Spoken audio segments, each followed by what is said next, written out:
میرے سسرال والے بہت ظالم لوگ تھے۔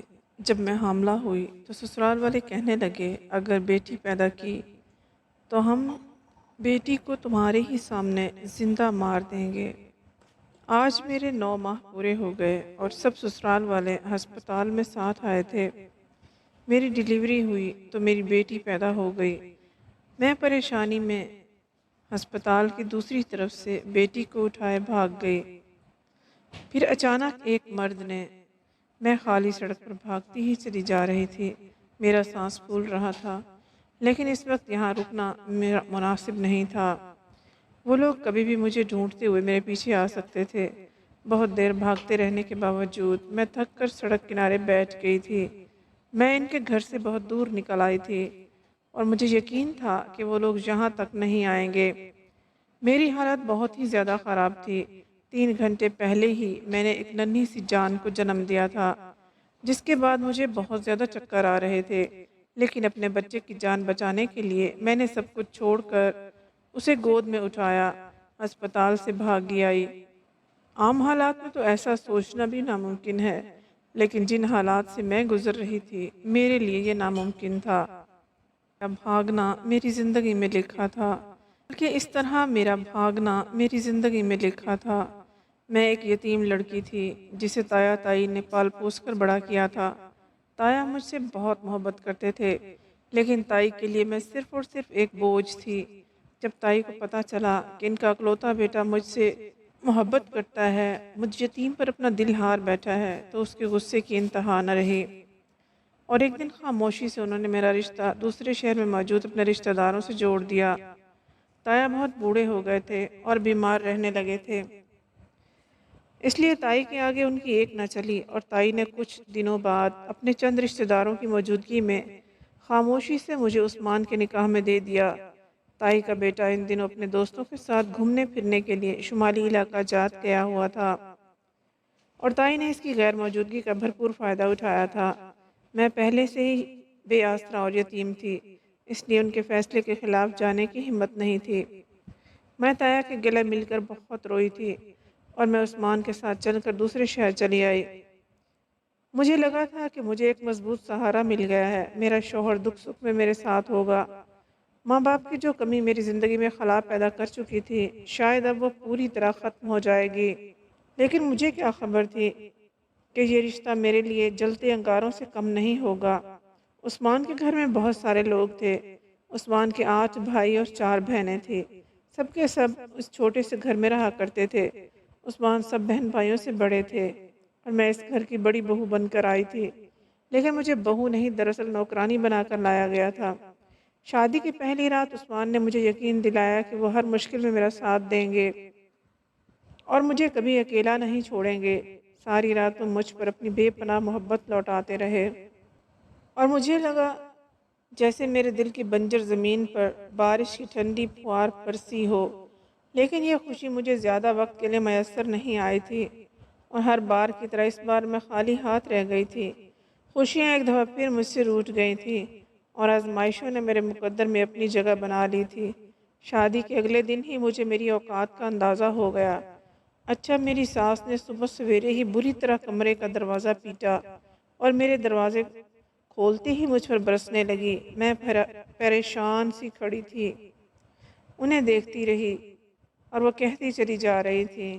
ان کے لفظوں کی تپش نے میرا وجود کچل دیا تھا۔ وہ کہہ رہی تھی، میں یہاں تجھے عیاشی کرنے کے لیے نہیں لائی، تجھ جیسی یتیم کو خالی ہاتھ لانے کا مقصد صرف اتنا ہے کہ تو آج سے اس گھر کے سارے کام کاج دیکھے گی۔ صبح کے 8 بجنے والے ہیں اور تو مہارانی ابھی تک سوئی پڑی ہے۔ تیری تائی نے یہ کہہ کر مجھ سے رشتہ جوڑا تھا اور ہمارے پلے سے باندھ دیا کہ تو بہت کام کرتی ہے، چاقو چوبند ہے، لیکن مجھے تو کوئی کام چور معلوم ہوتی ہے، جیسے سویرے اٹھنے کا پتہ ہی نہیں۔ اپنی ساس کے لہجے اور لفظوں کو سن کر میں زمین میں گڑ گئی تھی۔ میری تائی نے جان بوجھ کر مجھے اس دلدل میں دھکیلا تھا اور عثمان کی ماں نے مجھے ایک نوکرانی کے طور پر قبول کیا تھا۔ جیسے ہی وہ کمرے سے باہر نکلی تو میری بڑی نند کہنے لگی، ہمارے بھائی کو اپنی اداؤں میں پھنسانے کی کوشش بھی نہ کرنا، وہ اماں کے سوا کسی کی بات پر اعتبار نہیں کرتا، اس لیے ایسا کوئی کام نہ کرنا۔ جس کی وجہ سے اس گھر سے دھکے دے کر نکالی جاؤ۔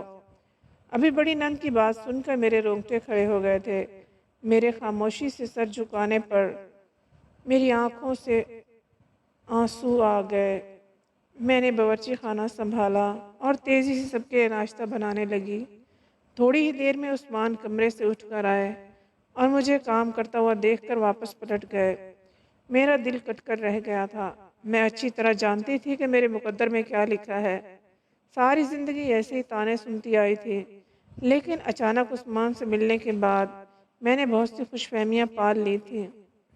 دل میں ایک امید جاگ گئی تھی کہ اب میری زندگی میں بھی وہ سہارا آ گیا ہے، لیکن یہ امید جو پوری طرح ٹوٹی تو میں خود کو سنبھال نہ پائی اور کرچی کرچی ہو گئی۔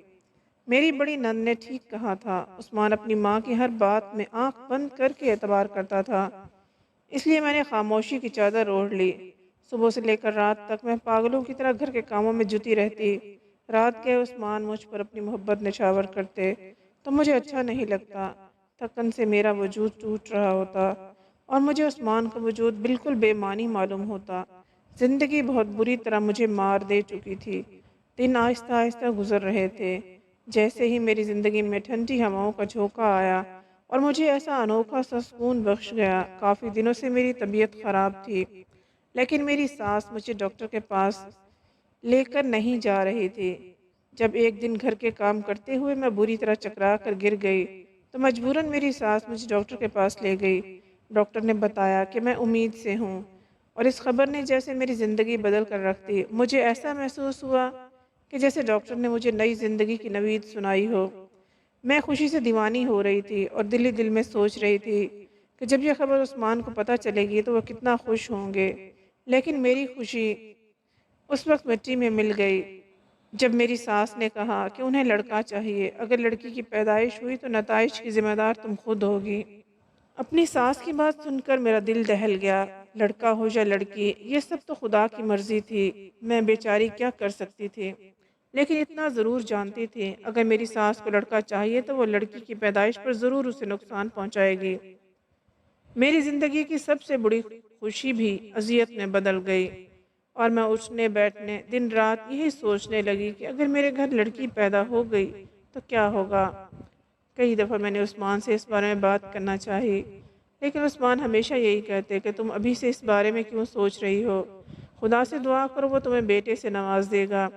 کبھی کبھی مجھے سمجھ نہیں آتا تھا کہ عثمان پڑھے لکھے ہونے کے باوجود بھی صحیح اور غلط میں فرق کیوں نہیں کرتے تھے۔ وہ بہت اچھی طرح جانتے تھے کہ ان کے گھر میں مجھ پر کس طرح کے میزائل ڈھائے جاتے ہیں، ان کی ماں کا سلوک میرے ساتھ کیا ہے، لیکن عثمان نے کبھی بھی میری طرف سے ایک جملہ بھی ادا نہیں کیا تھا۔ مجھے حاملہ ہوئے 6 مہینے گزر گئے اور یہ 6 مہینے میں نے پوری طرح اذیت میں گزارے تھے۔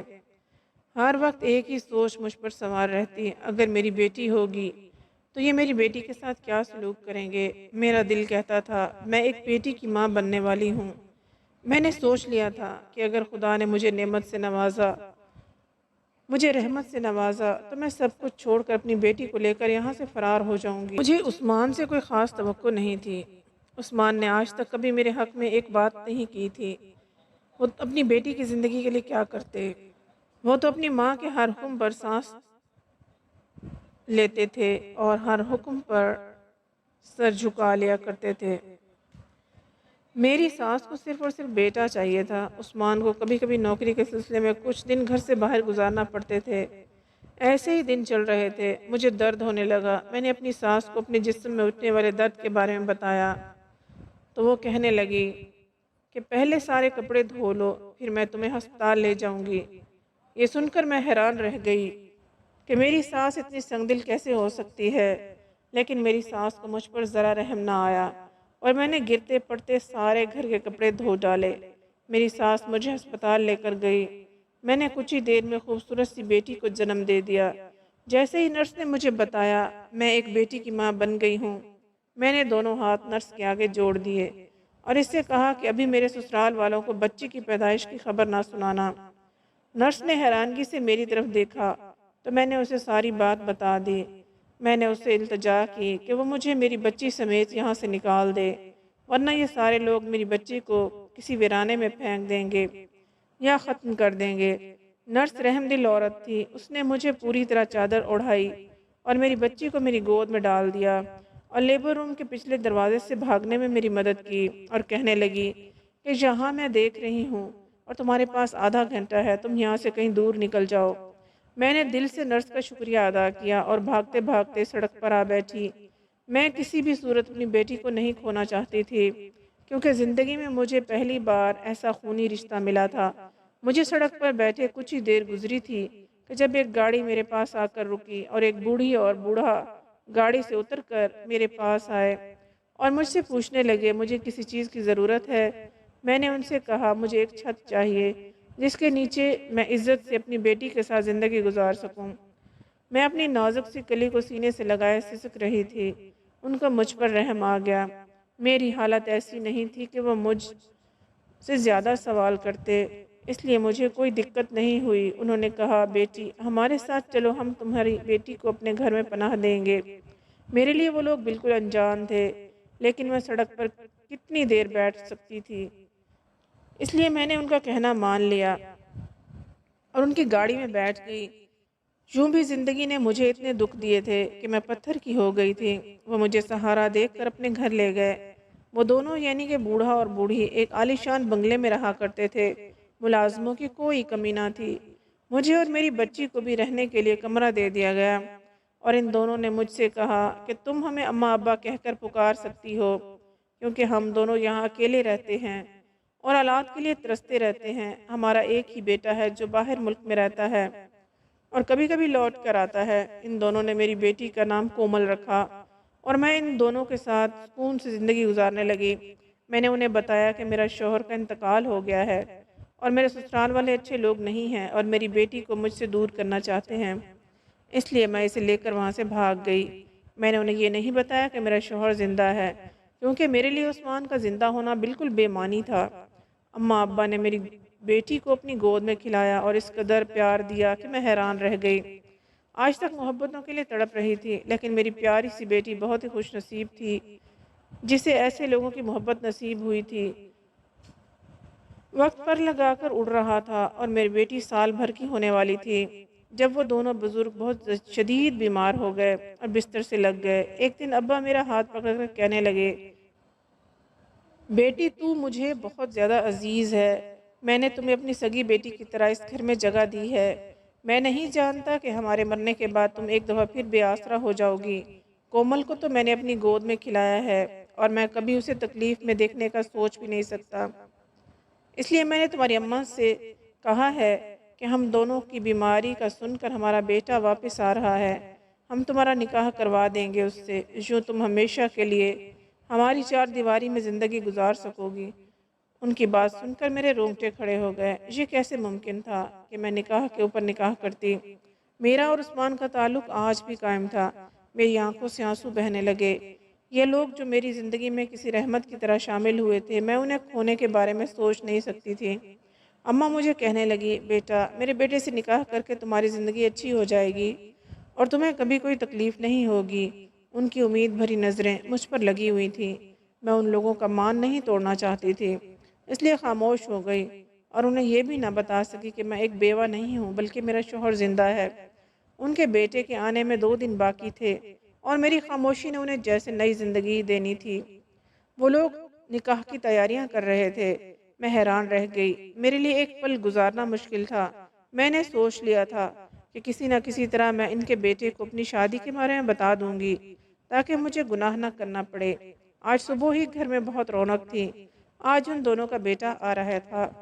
وہ دونوں بہت خوش تھے۔ میں ان کے پاس بیٹھی تھی اور کومل ہمارے درمیان کھیل رہی تھی۔ جب گاڑی کی آواز آئی تو اماں کہنے لگی میرا بیٹا آ گیا ہے۔ ان کے چہرے پر آنے والی خوشی بہت ہی انمول تھی۔ جیسے ہی ان کا بیٹا کمرے کا دروازہ کھول کر اندر آیا، اسے دیکھ کر میرے رونگٹے کھڑے ہو گئے اور وہ بھی مجھے دیکھتا بھاگتا ہوا میری طرف آیا۔ میں نے جلدی سے آگے بڑھ کر کومل کو اپنی گود میں پکڑ لیا اور خوف سے پیچھے ہٹنے لگی۔ میں سوچ بھی نہیں سکتی تھی کہ مجھے یہاں اس شخص کا سامنا کرنا پڑ سکتا ہے، لیکن اگلے ہی لمحے میں یہ سوچ کر میری جان نکل گئی کہ اماں ابا نے تو کہا تھا ان کا بیٹا آ رہا ہے، یہ تو میرا شوہر عثمان تھا۔ میں نے کومل کو چھپانے کی کوشش کی تو وہ میرے قریب چلا آیا۔ اور کہنے لگا کہ تم کہاں چلی گئی تھی؟ میں نے تمہیں کہاں کہاں نہیں تلاش کیا۔ میں آنکھیں پھاڑ کر اسے دیکھ رہی تھی، اس کی ساری توجہ میری طرف تھی۔ ہم دونوں بھول چکے تھے کہ کمرے میں اس وقت اماں ابا بھی موجود ہیں۔ میں نے روتے ہوئے عثمان سے کہا، پیچھے ہٹ جاؤ، میری بیٹی کو ہاتھ بھی مت لگاؤ ورنہ میں تمہاری جان لے لوں گی۔ میرا تم سے کوئی واسطہ نہیں ہے، میں اپنا ماضی چھوڑ کر چلی آئی ہوں اور یہ بیٹی صرف اور صرف میری ہے۔ عثمان کی آنکھوں سے آنسو بہہ رہے تھے اور وہ کہہ رہا تھا، اس نے مجھے ہر جگہ ڈھونڈا لیکن میں اس کو نہیں ملی، وہ میری جدائی میں تڑپ گیا تھا۔ وہ کہہ رہا تھا کہ اس نے اپنی بیٹی کی پیدائش پر کوئی افسوس نہیں کیا تھا، بلکہ جب اسے پتہ چلا اس کے گھر بیٹی پیدا ہوئی تو وہ بہت زیادہ خوش تھا، لیکن اس وقت اسے پتہ چلا کہ میں ہاسپٹل سے بیٹی لے کر فرار ہو گئی ہوں۔ اس کے گھر والوں نے اس سے کہا تھا کہ میرا کوئی عاشق مجھے بھگا کر لے گیا ہے، لیکن عثمان اچھی طرح جانتا تھا مجھے کوئی بھگا کر نہیں لے جا سکتا، بلکہ میں اس کے گھر والوں سے عاجز آ کر خود ہی بھاگ رہی ہوں۔ وہ کومل کو اپنی گود میں لینا چاہتا تھا، لیکن میں ابھی بھی ایک خوف کے زیر اثر تھی۔ میں کومل کو اس کی گود میں دینے سے ہچکچا رہی تھی۔ میں کیسے مان لیتی کہ جس شخص نے شادی کے 1 سال تک میرے حق میں آواز نہیں اٹھائی تھی، اپنی ماں کے ظلم و ستم پر ایک لفظ بھی نہیں کہا تھا، وہ میری بیٹی کے لیے اپنے دل میں محبت رکھتا ہوگا، جبکہ اس کی ماں کو مجھ سے صرف اور صرف بیٹا چاہیے تھا۔ اماں حیرت سے عثمان سے پوچھ رہی تھی، یہ کیا ماجرا ہے؟ وہ دونوں تو بالکل بے خبر تھے۔ ان کی نظر میں تو ایک بیوہ تھی اور یہ بھی جانتی تھی کہ عثمان اماں کا بیٹا کیسے ہو سکتا ہے۔ اماں نے مجھے ہاتھ پکڑ کر اپنے پاس بٹھا لیا اور ابا نے کومل کو اپنی گود میں لے لیا۔ اس کے بعد ایک ایک کر کے ساری گرہیں کھلتی چلی گئیں۔ عثمان ابا کا بیٹا تھا جس سے اس کے چچا نے گود لیا تھا، کیونکہ اس کی کوئی اولاد نہیں تھی، جبکہ اماں ابا کو عثمان سے بڑا ایک بیٹا مشہود تھا، اس لیے انہوں نے خوشی سے عثمان کو چچا کی گود میں ڈال دیا۔ عثمان کو گود لینے کے بعد عثمان کے چچا کے پاس اولاد کی خوشخبریاں آ گئیں اور دیکھتے ہی دیکھتے ان کا گھر بچوں سے بھر گیا۔ جب عثمان کے 8 بھائی اور 4 بہنیں دنیا میں آ گئیں تو عثمان کبھی کبھی اپنی ماں باپ سے ملنے آ جاتا تھا۔ پھر ایک حادثے میں عثمان کے بڑے بھائی کا انتقال ہو گیا تو عثمان کے والد نے چاہا کہ وہ عثمان کو ہمیشہ کے لیے واپس لے لے، کیونکہ اب تو چچا کے گھر بچوں کی کوئی کمی نہیں تھی، لیکن چچی کی نیت ابا کے پیسوں پر تھی اور وہ عثمان کے ذریعے بآسانی پیسوں کا تقاضا کر سکتی تھی، اس لیے چچی نے عثمان کو پوری طرح اپنے قابو میں کر لیا اور اس سے پلٹ کر واپس نہ آنے دیا۔ کبھی کبھار ملنے کے لیے آتا اور ابا سے پیسے لے کر واپس چلا جاتا۔ چچی ہمیشہ ایموشنل بلیک میل کرتی اور خودکشی کی دھمکی دیتی۔ وہ چچی سے بہت محبت کرتا تھا کیونکہ ان کے پیدا ہونے کے بعد عثمان نے انہیں اپنی ماں کے روپ میں دیکھا تھا۔ ان کی وہ ہر بات خوشی سے مان لیا کرتا۔ ایک معمولی سی نوکری کر رہا تھا اور چچی نے نوکرانی رکھنے کے بجائے عثمان کی شادی مجھ سے کر دی تاکہ انہیں مفت میں ایک ملازمہ اور مجھ سے بیٹا پیدا کروا کر وہ عثمان کو مزید اپنے قابو میں کرنا چاہتی تھی اور میرے بیٹے کے نام پر اماں ابا سے پیسوں کا تقاضا کرتی۔ عثمان چچی کے لیے سونے کی کان تھی جس کے ذریعے وقتاً فوقتاً اس سے پیسے حاصل کر رہی تھی۔ عثمان ابھی بھی ملک سے باہر نہیں بلکہ چچی کے گھر سے آ رہا تھا اور اسے چچی کی عزت کی خاطر مزید یہ جھوٹ برقرار رکھنا تھا، لیکن میری یہاں موجودگی پر وہ اپنے جذبات پر قابو نہ رکھ سکا اور سارا سچ کھل کر سامنے آ گیا۔ عثمان کہہ رہا تھا کہ جب میں بچی کو لے کر وہاں سے بھاگی تو اسے احساس ہوا کہ وہ میرے ساتھ کتنا ظلم کر چکا ہے۔ اس نے میرے ساتھ 1 سال کا عرصہ گزارا تھا اور اس 1 سال میں مجھ سے شدید محبت ہو گئی تھی۔ اس نے تو اپنی اولاد کی شکل بھی نہیں دیکھی تھی۔ عثمان کو اپنی غلطیوں کا احساس ہے اور اپنی ہر غلطی پر شرمندہ تھا۔ اب بابا کی آنکھوں میں بھی آنسو آ گئے تھے۔ انہیں معلوم تھا ان کا بیٹا غلط ہاتھوں میں چلا گیا، اس لیے وہ جھوٹ پر جھوٹ بولتا رہا۔ ابا نے مجھے اپنے سینے سے لگا لیا اور کہنے لگے کہ ہم تو تمہیں اپنی بہو بنانا چاہتے تھے، لیکن تم تو پہلے ہی ہماری بہو ہو اور اب سے تم ہمارے ہی گھر میں رہو گی۔ وہ بے تحاشا کومل کو پیار کرنے لگے۔ پہلے بھی ان کی محبت میں کوئی کمی نہیں تھی اور اب تو کومل ان کی بہت اپنی ثابت ہوئی تھی۔ ابا نے عثمان سے کہہ دیا تھا کہ اگر تم اپنی چچی کے پاس جانا چاہتے ہو تو جا سکتے ہو، لیکن کومل اور میری بیٹی کہیں نہیں جائے گی۔ عثمان نے کومل کو اپنے سینے سے لگایا اور ابا سے کہنے لگا کہ میں اپنی اولاد کے لیے بہت تڑپا ہوں اور مجھے اس وقت آپ کی تکلیف کا بھی اندازہ ہوا کہ میرے بڑے بھائی کی موت کے بعد آپ دونوں کتنے اکیلے رہ گئے اور آپ کو میری کتنی ضرورت تھی، لیکن میں نے کبھی اس بات کو محسوس ہی نہیں کیا کہ میں اب آپ دونوں کو چھوڑ کر کہیں نہیں جاؤں گا۔ اللہ نے چچی کی گود میں بہت سی اولادیں ڈال دی ہیں، اور وہ ان کے ساتھ خوشی خوشی زندگی گزار سکتی ہیں۔ عثمان نے مجھ سے معافی مانگی تھی اور میں نے اسے معاف کر دیا تھا، کیونکہ اس کی وجہ سے مجھے اماں ابا جیسے مخلص رشتوں کا ساتھ حاصل ہو گیا تھا۔ میں، عثمان، کومل اور ابا ایک مکمل فیملی بن گئے تھے اور ہماری زندگی میں خوشیاں ہی خوشیاں بھر گئی تھیں۔ کبھی کبھی انسان پر تکلیفیں اور آزمائشیں ایک ساتھ چلی آتی ہیں، لیکن اس کا مطلب ہرگز یہ نہیں ہوتا کہ ہمارے رب نے ہمارے لیے کچھ ایسا نہیں سوچ رکھا، بلکہ اسی وقت ہم پر بہت بہترین مل جاتا ہے۔ بس ہمیں ہر حال میں خدا کا شکر ادا کرنا ہوتا ہے۔ میں نے بھی خدا کی ناشکری نہیں کی، اور خدا نے جس حال میں رکھا میں نے اس کا شکر ادا کیا، اور آج اس انعام مجھے خوبصورت رشتوں کے طور پر مل گیا تھا۔ ناظرین، ہماری ویڈیو اگر آپ کو پسند آئی ہے تو ضرور لائک کیجئے، اپنی رائے دینا چاہیں تو کمنٹس میں رائے دیجئے، اچھی لگے تو شیئر کیجئے۔ اس کے ساتھ ساتھ اگر آپ نے ہمارے چینل کو سبسکرائب نہیں کیا تو ضرور کر لیجئے، تاکہ ہماری ہر آنے والی ویڈیو آپ تک بر وقت پہنچ سکے۔ اگلی ویڈیو تک اجازت دیجیے۔ اللہ حافظ۔